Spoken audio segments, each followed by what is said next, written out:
जैन, राजीव जैन, बिट्टू, ज्योति जैन, भूपेंद्र जैन, रचिल जैन, सुनील जैन, शिल्पा जैन, पंकज जैन, वंदना जैन, प्रियांश जैन, श्रियांश जैन, प्रियल जैन, अंशित जैन, अविरल जैन, विधि Jain, Arnav Jain, Riddhi Jain, F1U 114-115 Pitampura. Shri Arun Jain, Shrimati Rekha Jain, DU 28 Pitampura. Shri Suresh Chand Jain, Shrimati Shanti Devi Jain, Shri Sanjay Jain, Shrimati सपना Jain, Shri Naresh Jain, Shrimati Meenu Jain, Namit Jain, Paras Jain, DU 97 Pitampura.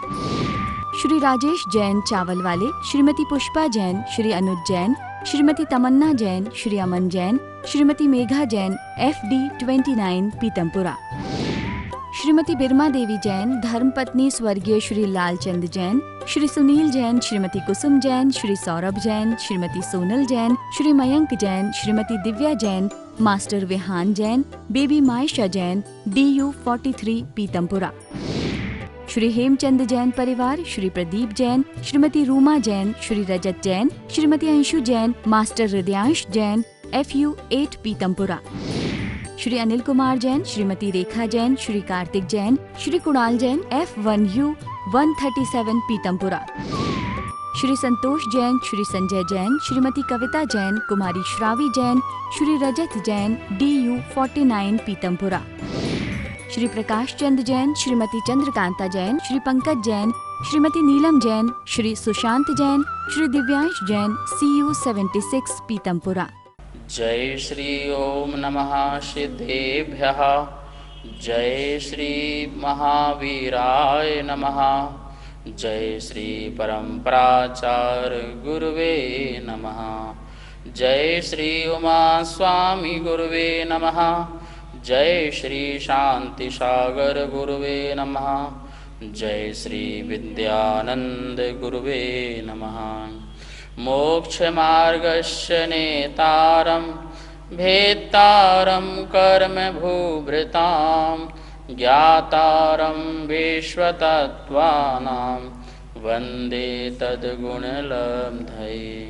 मंगलं भगवान् वीरो मंगलं गौतमो गणी मंगलं कुंद कुंदार्यो जैन धर्मोस्तु मंगलम्। मोक्ष मार्गस्य नेतारं भेत्तारं कर्म भूभृतां ज्ञातारं विश्वतत्त्वानां वन्दे तद्गुणलब्धये। तत्वार सूत्र परम मांगलिक ग्रंथ है, परम उपकारी और कल्याणकारी।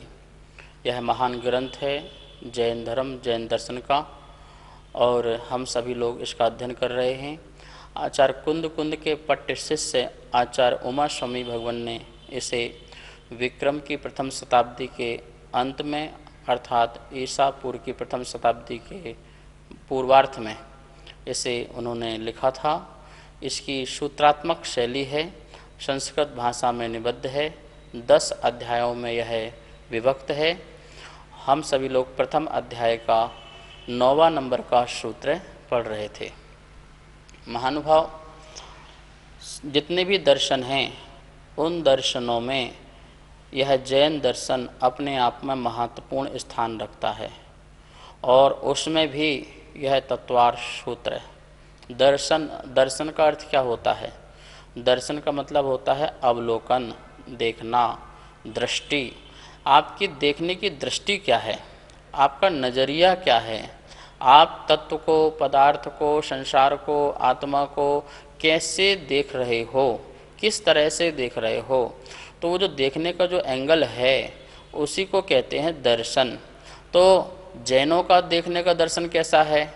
जैन लोग तत्व को कैसे देखते हैं, किस दृष्टि से देखते हैं? बुद्ध लोग किस दृष्टि से देखते हैं तो उनका बुद्ध दर्शन हो जाता है। न्यायिक लोग किस दृष्टि से देखते हैं तो उनका न्यायिक दर्शन हो जाता है। ऐसे मीमांसक दर्शन, सांख्य लोग आत्मा को किस प्रकार से देखते हैं तो उनका सांख्य दर्शन हो जाता है। महानुभाव, जितने भी दर्शन आज खड़े हुए हैं संसार में, वो सभी मात्र एक आत्मा को लेकर के खड़े हुए हैं। सभी लोग आत्मा की मीमांसाएं कर रहे हैं और सब भिन्न भिन्न रूप से आत्मा की मीमांसा करते हैं। कोई आत्मा को एक पक्ष से स्वीकार कर लेता है, कोई दो पक्ष से स्वीकार कर लेता है। इस प्रकार से उनकी जो देखने की जो दृष्टि है तो वो उसमें एकांतपना जो आ जाता है। भगवान महावीर स्वामी का जो दर्शन है वो अनेकांत दर्शन है।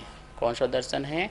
वो देखने की जो दृष्टि है वो अनेकांत है। वो कहते हैं भैया द्रव्य एक है, पदार्थ एक है, पर उसमें धर्म अनेक हैं। आप किसी एक धर्म की चर्चा करो कोई दिक्कत नहीं, बात करो कोई दिक्कत नहीं, लेकिन उसका जो प्रतिपक्ष है उसका अभाव मत करो, वो है इस बात को जानो, ठीक है ना। तो ऐसे जैन दर्शन में यह तत्वार सूत्र नाम का जो ग्रंथ है अपने आप में महत्वपूर्ण स्थान रखता है। महानुभाव, इसमें सम्यक दर्शन, सम्यक ज्ञान और सम्यक चारित्र तीनों की बात कही गई है तत्व के माध्यम से, जिससे हम अपने परम सुख को, सिद्ध अवस्था को प्राप्त कर सकें। इस भावना से तत्वार सूत्र ग्रंथ सभी लोगों को पढ़ना चाहिए, और ख़ासकर यदि आप जैन हो तो एक बार तत्वार सूत्र अध्ययन तो हमें करना ही चाहिए। आप सभी लोग टीवी के समक्ष बैठ कर के इसका वाचन सुन रहे हैं।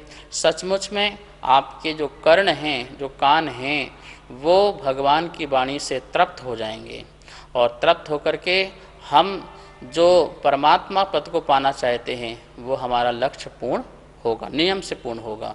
इस प्रकार से चलिए अपन इस सूत्र को जो 9वां नंबर का जो सूत्र है जो पढ़ रहे थे उसको प्रथम बोर्ड में देखते हैं और उसका पुनः एक बार अर्थ समझ करके आगे चलते हैं। तत्वार सूत्र प्रथम अध्याय, पहला अध्याय का 9वां नंबर का सूत्र है।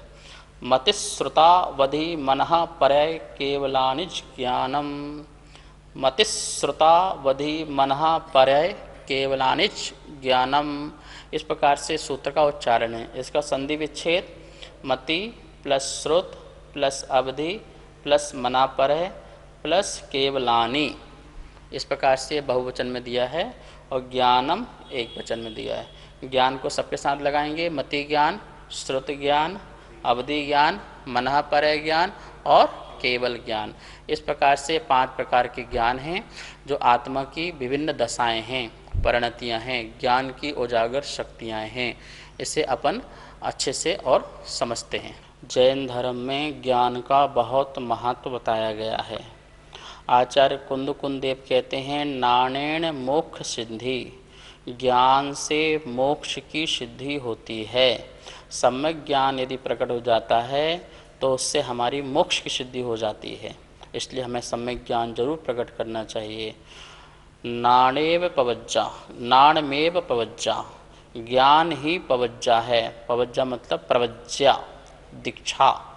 जो दीक्षा है वो ज्ञान की ही दीक्षा है, क्योंकि अज्ञान का हट जाना ही हमारी दीक्षा है। तो इस प्रकार से आचार्यों ने कितनी महिमा गाई है। ज्ञान समान न आन जगत में सुख को कारण, ऐसी महिमा भी गाई है। और ज्ञानी के छिन माही त्रिगुप्ति सहज टरे, ये बात भी आई है। जो ज्ञानी हैं उसके त्रिगुप्ति, मन वचन काया की गुप्ति से कर्म सहज टरे, सहज ही नष्ट हो जाते हैं। इस प्रकार की कितनी ज्ञान की महिमा आई हुई है। पै निज आत्म ज्ञान बिना सुख लेस न पायो, कोटि जन्म तप तपे तपे, कोटि जन्म तक इसने तपस्या की, करोड़ों वर्षों तक उपवास किए, पर इसे सुख की प्राप्ति नहीं हुई। पै निज आत्म ज्ञान बिना सुख लेस न पायो, और निज आत्म के ज्ञान के बिना इसने सुख की प्राप्ति नहीं की। एक बात ध्यान रखना, ज्ञानी, आत्मज्ञानी और केवल ज्ञानी, ये 3 बातें कौन कौन सी? ज्ञानी, आत्मज्ञानी और केवल ज्ञानी। जो सम्यक दृष्टि है, अभी जिसके पास सम्यक चारित्र नहीं है वो ज्ञानी, वो क्या है? वो ज्ञानी है। उसने सम्यक दर्शन प्रकट कर लिया तो सम्यक ज्ञान प्रकट हुआ तो ज्ञानी बन गया, पर अभी आत्मज्ञानी नहीं बना। सम्यक चारित्र प्रकट होते ही वो आत्मज्ञानी हो जाएगा। रत्नात्रय प्रकट होता है तो आत्मज्ञानी हो जाता, फिर वो भेद विज्ञानी हो जाता है। ज्ञानी में अभी भेद ज्ञान प्रकट हुआ है। कौन सा ज्ञान प्रकट हुआ है? भेद ज्ञान। वह ज्ञान से भेद करता है, आत्मा अलग और शरीर अलग। और सम्यक चारित्र की प्रकटता हो जाए तो फिर वो भेद विज्ञानी हो जाता। भेद ज्ञानी, भेद विज्ञानी, फिर मात्र स्व का ही भेद रह जाता है, अपने में स्थिरता आ जाती है। तो इसलिए वो आत्मज्ञानी हो जाता है, जिसे आत्म की अनुभूति, आत्मा की स्वानुभूति होना प्रारंभ हो जाती है। तो ज्ञानी तो सम्यक दृष्टि बन गया, पर आत्मज्ञानी अभी नहीं बना है। आत्मज्ञानी जो है सम्यक चारित्र प्रकट होते ही, और फिर इसके बाद ये आत्मज्ञानी चलते जाएंगे ऊपर के गुण स्थानों में, और इसके बाद क्या बन जाएंगे? केवल ज्ञानी, अर्थात केवल दर्शन को प्रकट होते ही 13वें गुण स्थान में वह जीव केवल ज्ञानी बन जाता है। ये क्रम है, इस व्यवस्था को हमें ध्यान में रखना है। तो मैंने आपको बताया था कि ज्ञान की बहुत ही महत्वता है, और इस ज्ञान के लिए हमें बहुत ही अथक प्रयास करके बहुत स्वाध्याय करें, ज्ञानियों के पास बैठें, पंडितों से चर्चा करें, विद्वानों से चर्चा करें, जो हठाग्री ना हो, दुराग्री ना हो, जिसके मन में कषाय न हो, जिनवाणी के प्रति उसके बहुत लगन हो, और किसी प्रकार का अपना मत का भी पोषण करने वाला ना हो। इसलिए संयमी व्यक्ति से, निर्ग्रंथ गुरुओं से, और निर्ग्रंथ गुरुओं में भी जो अपनी हठाग्रता न रखता हो, बहुत सोच समझ के आपको कदम बढ़ाना है। इसलिए पहले तो अपने ही ज्ञान से भी आप स्वाध्याय थोड़ा बहुत पढ़ें, और फिर ज्ञानियों से भी चर्चा करके पढ़ें। महानुभाव, ये ध्यान रखना, ज्ञान स्वाधीन होता है, पराधीन नहीं होता है। ज्ञान स्वाधीन होता है, पराधीन नहीं होता है। तो स्वाधीन होगा इसका मतलब मेरे आत्मा का ज्ञान है, और पराधीन होगा तो इसका मतलब फिर मैं गुलाम हो जाऊंगा ना। मैं इंद्रियां होंगी तो ज्ञान होगा, इंद्रियां नहीं होंगी तो ज्ञान नहीं होगा। अब आप बोलते हैं आँख से मैंने देखो, आँख नहीं होगी तो मुझे कैसे देखना होगा, कान नहीं होगा तो कैसे सुनना होगा, स्पर्शन नहीं होगी इंद्रिय तो फिर मैं कैसे छू के ज्ञान प्राप्त करूँगा, घ्राण नहीं होगा तो फिर मैं सूंघ के कैसे ज्ञान लूँगा, और रसना इंद्रिय नहीं होगी तो मैं स्वाद का कैसे ज्ञान लूँगा। तो महानुभाव, यदि ऐसा आप मानेंगे तो हम तो पराधीन हो जाएंगे। इसका मतलब हमारे पास शरीर होगा तो हमें ज्ञान होगा, और शरीर नहीं होगा तो ज्ञान नहीं होगा। शरीर भी चाहिए, और शरीर के साथ साथ वस्तु भी चाहिए, वस्तु भी होना चाहिए। वस्तु होगा, शरीर होगा तो ज्ञान होगा, और वस्तु नहीं होगा, शरीर नहीं होगा तो ज्ञान भी नहीं होगा। तो फिर तो हम पराधीन ही रहेंगे, फिर हमारा स्वाधीन ज्ञान नहीं होगा। ज्ञान के लिए इंद्रियों की जरूरत नहीं है, इस बात को ध्यान रखना, ठीक है ना। आपको अंधेरे में बिल्कुल बंद कर दिया। अब बताइए आपको क्या दिखता है? अंधेरे में आपको क्या दिखता है आँख से? तो क्या बोलेंगे? महाराज जी हमको कुछ भी दिख नहीं रहा है, कुछ भी दिखाई नहीं दे रहा है। अच्छा, कुछ भी दिखाई नहीं दे रहा है? अंधेरा दिखाई दे रहा नहीं दे रहा है? उजाला नहीं दिखाई दे रहा है तो अंधेरा तो दिखाई दे रहा है। तो इसका मतलब देखना बंद, आत्मा का देखना बंद नहीं हुआ। भीड़ में तुम्हें क्या सुनाई देता है? महाराज कुछ सुनाई नहीं देता है। अरे भीड़ में तो कुछ तो सुनाई देता है, जो इतने लोगों की आवाज़ मिक्स होकर आ रही वो तो सुनाई देता है ना। तो ऐसा मत बोलो सुनाई नहीं देता है। ये मैंने आपको एग्जाम्पल दिया। कहने का मतलब ये है कि हम स्वाधीन हैं। हम जो आँख से देख रहे हैं, आँख के तो माध्यम हैं। जैसे आँख के से हमारा लेंस खराब हो जाए तो हम चश्मा लगाते हैं, तो चश्मे के लेंस के माध्यम देखते हैं। तो चश्मा थोड़ी ज्ञान है, चश्मे में तो अज्ञानता है, चश्मा तो जड़ है, उस ज्ञान शून्य है। ऐसे ये आँख भी ज्ञान शून्य है, ये कान भी ज्ञान शून्य है।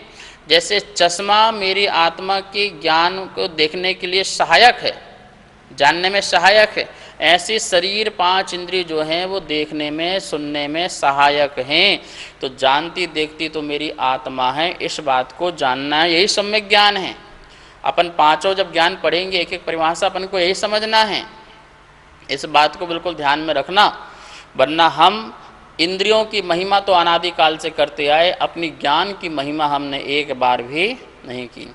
महानुभाव, यदि अपनी आत्मा के ज्ञान की महिमा कर ली होती ना, तो हमें आज सम्यक दर्शन सम्यक ज्ञान हो गया होता हो, शायद हम मोक्ष भी चले गए होते। हमें इंद्रियों की महिमा करना बहुत अच्छी आती है। कैसे? देखो,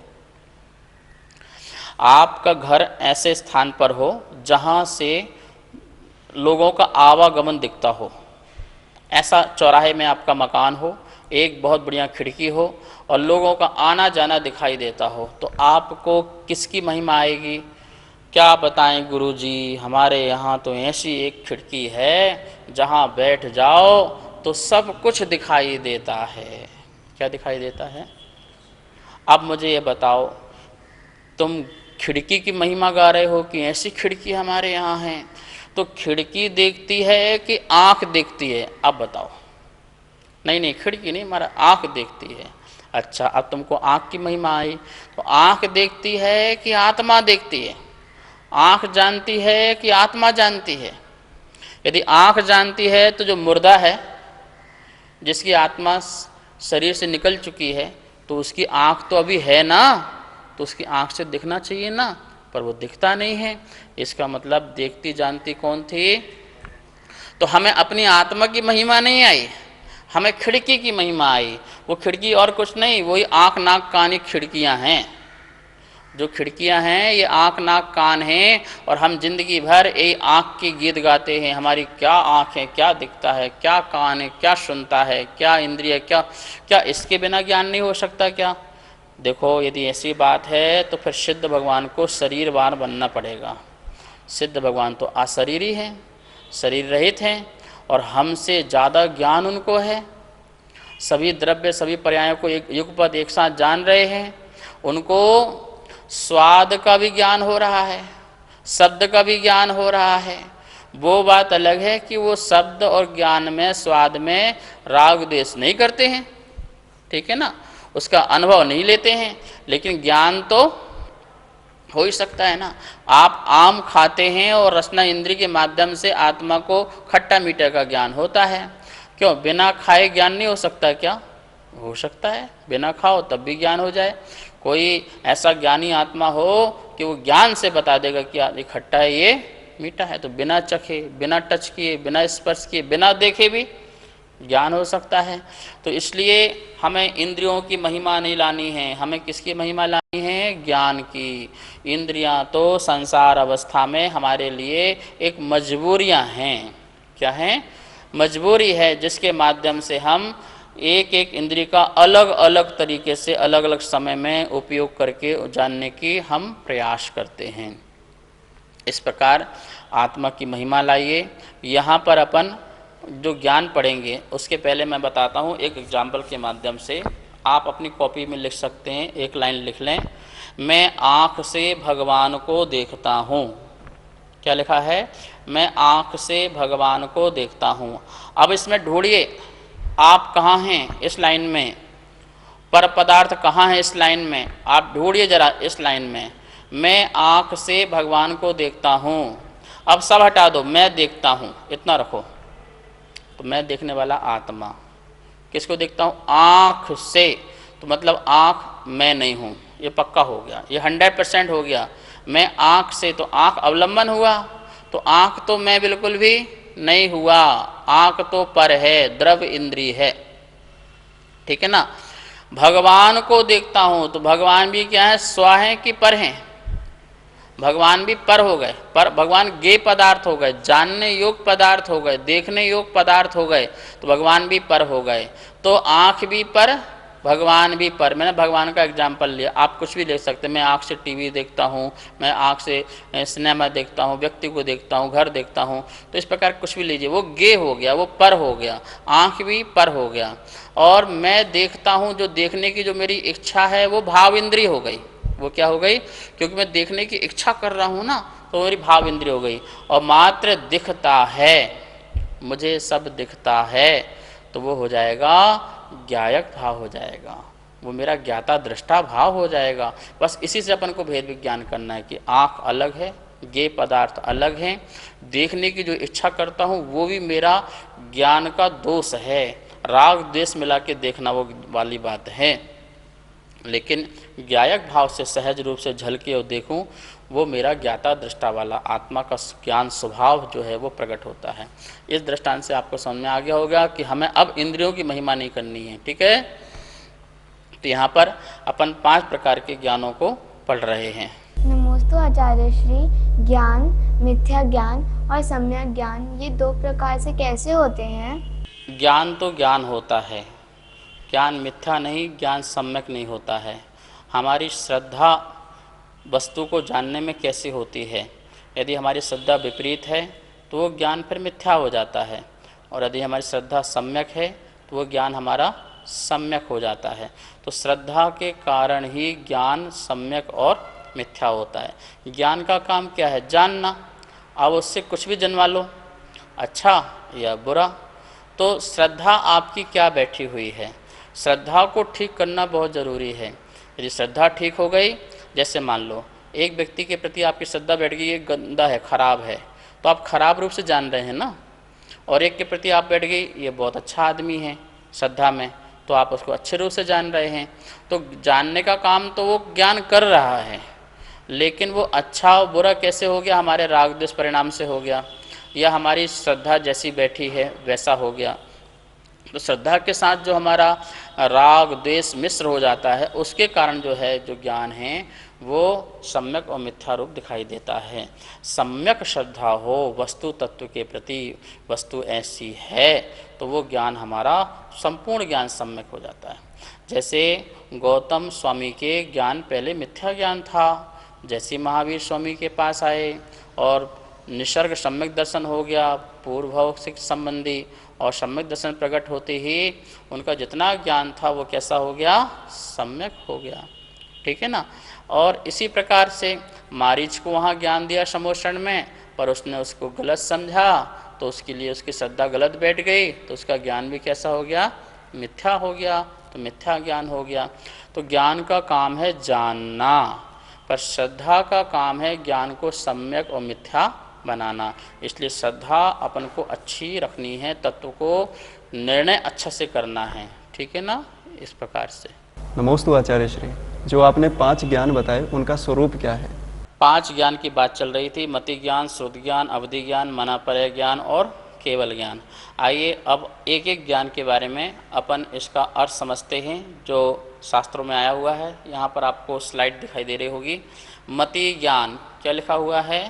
मति ज्ञान लिखा हुआ है। क्या परिभाषा लिखी है?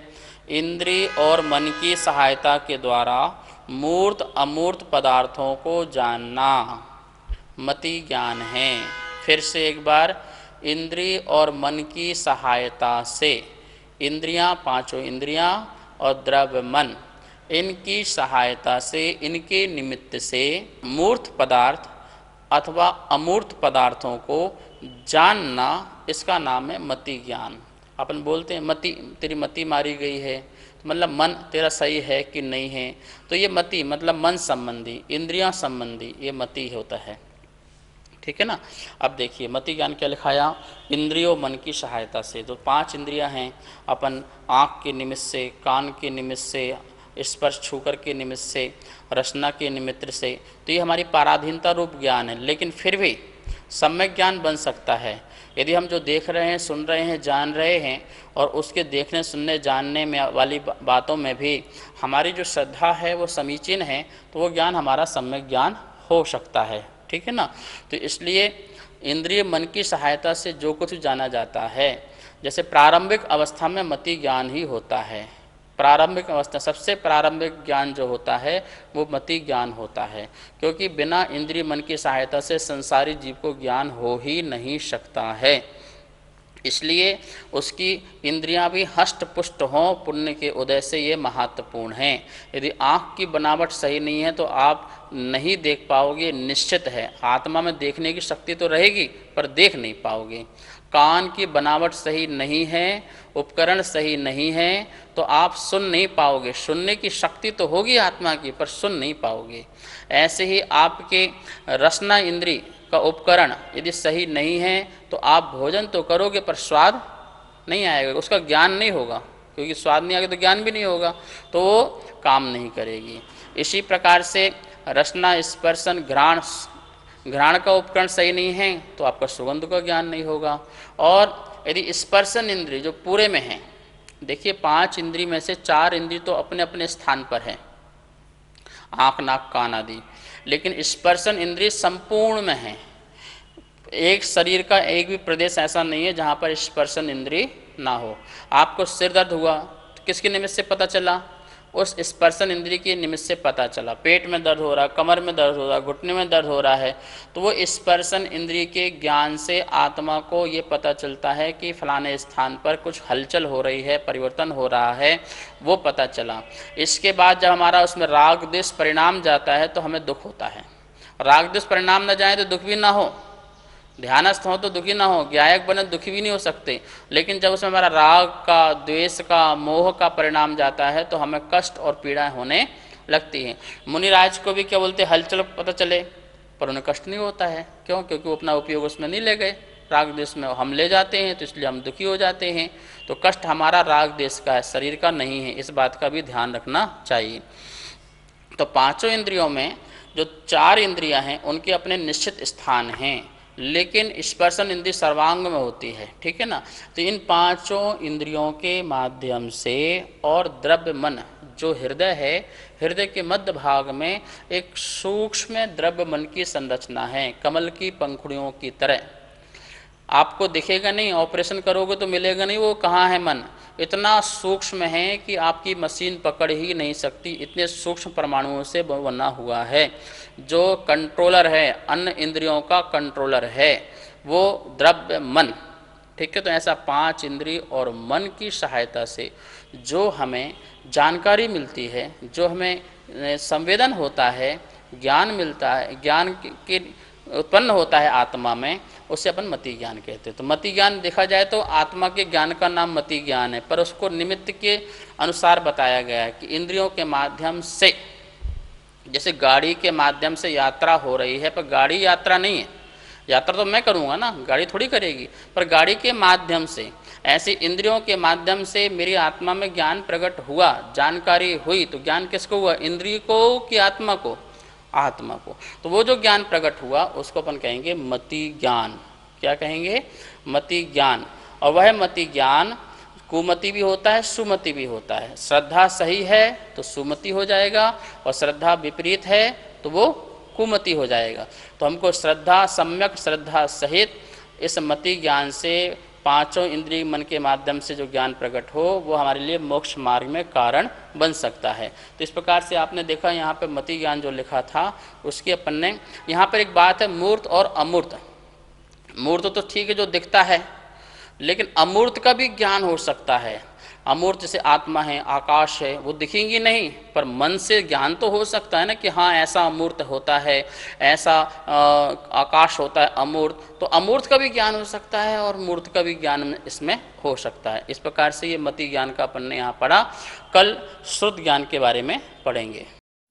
सुनीत जैन, नीरज जैन, विभोर जैन, इति जैन, सर्वांग जैन, चारू जैन, गौरव जैन, दर्श जैन, अनिकांत जैन, कोकिला जैन, कनिका जैन, गौरव जैन, अर्घ्य जैन, नितिका जैन, मयूर जैन, पर्व जैन, अदिति जैन, सामवेद, तिलका देवी जैन, मनोज जैन, उषा जैन, सुनीत जैन, नीरज जैन, अनिकांत जैन, कोकिला जैन, राजीव जैन, वंदना जैन, राजीव जैन, वंदना जैन, वरुण जैन, पूजा जैन, वाणी जैन, श्रीमती कमलेश जैन, धर्मपत्नी स्वर्गीय श्री श्रीपाल जैन, परिवार QU 149C, पीतमपुरा, दिल्ली।